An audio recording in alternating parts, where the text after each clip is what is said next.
Hey everyone, and welcome to This Explainer. Today we are unpacking a truly fascinating philosophical text by Xu Feng titled Appearance and Essence. Whether you're trying to navigate complicated social dynamics at the office, figuring out your own inner motivations, or you're just genuinely curious about how the universe fundamentally operates, this framework offers an incredibly structured way to look at the world.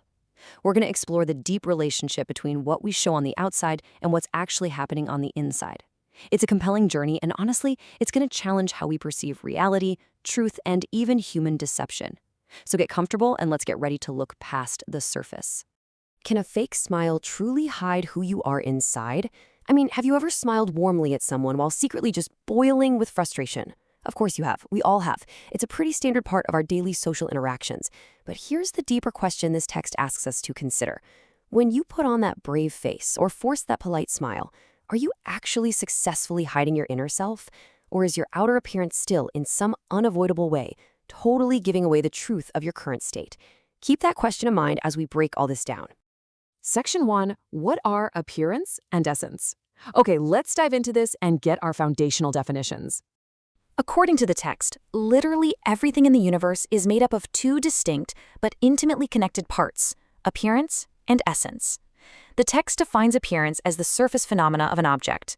This is entirely its material structure. It's the stuff you can see, touch, and measure. Essence, on the other hand, refers to the true nature of things. It belongs to the object's non-material structure. Think of it like a computer. If appearance is the physical hardware sitting on your desk, essence is the invisible software actually driving it. And this brilliantly illustrates how the text takes a super abstract theory and grounds it in concrete reality. Take a living being, for example. The appearance is all the physical attributes, right? The 7 orifices, hair, limbs, bones, internal organs. But the essence of that being, that's its thoughts, its consciousness, its mind, its soul. And Xu Feng applied this exact same logic on a massive planetary scale. The appearance of the Earth is its mountains, rivers, plants, and weather. But the Earth's essence? That's the unseen laws, deities, and forces that actually cause all those physical things to exist and behave the way they do. Section 2, a unified whole. Let's see how these two halves actually interact. The text argues that appearance and essence aren't just sitting next to each other, they are complementary aspects that form a completely unified whole. They are inextricably linked. And because they're unified, the text makes a really bold claim. The appearance of something truthfully reflects its essence. Always. They evolve and change together. The appearance changes as the essence evolves, and the essence reveals its true nature as the appearance changes. So, practically speaking, if you want to understand the invisible essence of anything, you literally have to start by looking closely at its physical appearance. By seeing through the surface, you unlock the truth. So the crucial point is this: what happens when we get it wrong? What about when we look at something and totally misjudge what it really is? Well, the text argues that no matter how wild or varied an appearance might be, it is still accurately reflecting the essence. If you're fooled, Xu Feng argues that it's not because the appearance was misleading, it's human error.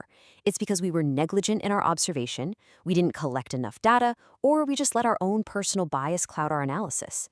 The truth is always right there on the surface. We just have to read it right. Section 3, the illusion of deception. Now, this brings us to a massive complication. The text tackles this exact dilemma head-on with a quote. In a dialogue from a work called Bewilderment, a figure named Zhao Celestial asks this incredibly probing question. Can the appearance and surface phenomena of things reflect the truth or falsity of the inner essence of things? It's a deep psychological mystery, really. If humans are so capable of lying, faking, and disguising our true feelings, doesn't that completely break the rule that appearance truthfully reflects essence?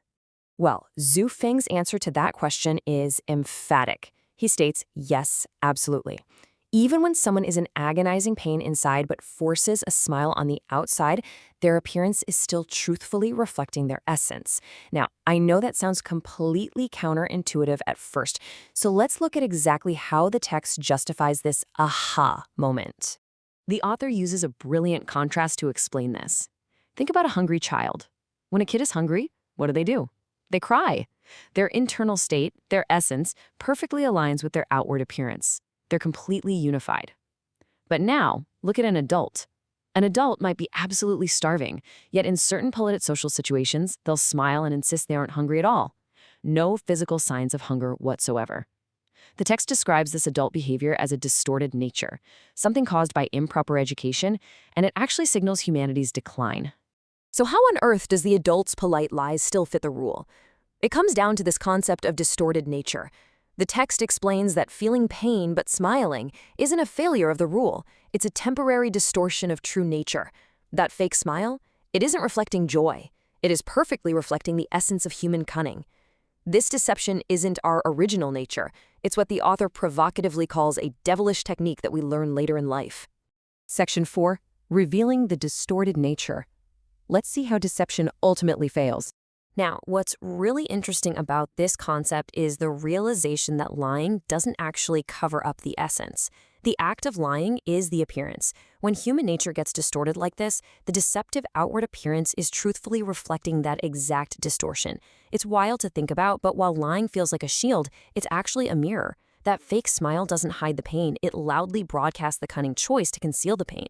And because that deception is sitting right there on the surface, the text tells us a person's true essence can always be figured out, despite their best disguises. You just need careful observation. We have to look past the obvious and pay attention to specific traits over time. Their speech, their behavior, subtle little shifts in their complexion, microexpressions, and their long-term actions. If you gather enough of this appearance data without bias, that cunning essence is always revealed. To drive this home, the text maps out the inescapable limits of this deception in 4 pretty powerful steps. First, you can deceive for a while, sure, but you cannot deceive forever. Second, you can deceive some people, but you cannot deceive everyone.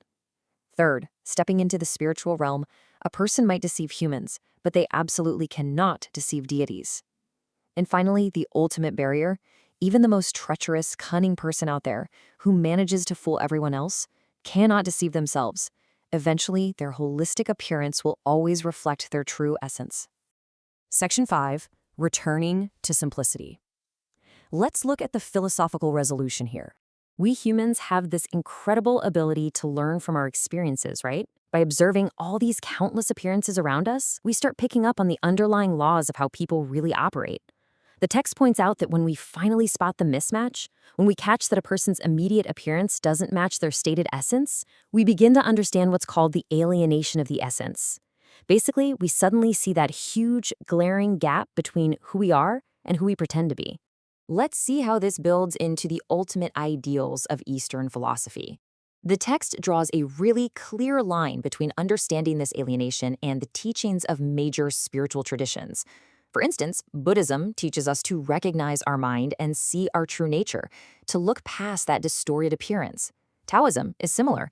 It teaches us to return to simplicity and truth. It's all about stripping away those learned, cunning, devilish techniques and getting back to that unified state of the honest, crying child. Both philosophies are trying to correct the distortion. And so, the author concludes that the highest possible ideal is the perfect reintegration of appearance and essence. When our outward actions finally truthfully align with a pure inner state, zero learned cunning, zero distortion, we reach ultimate spiritual unity. According to the text, achieving this perfect integration is literally synonymous with becoming celestial beings and achieving Buddhahood.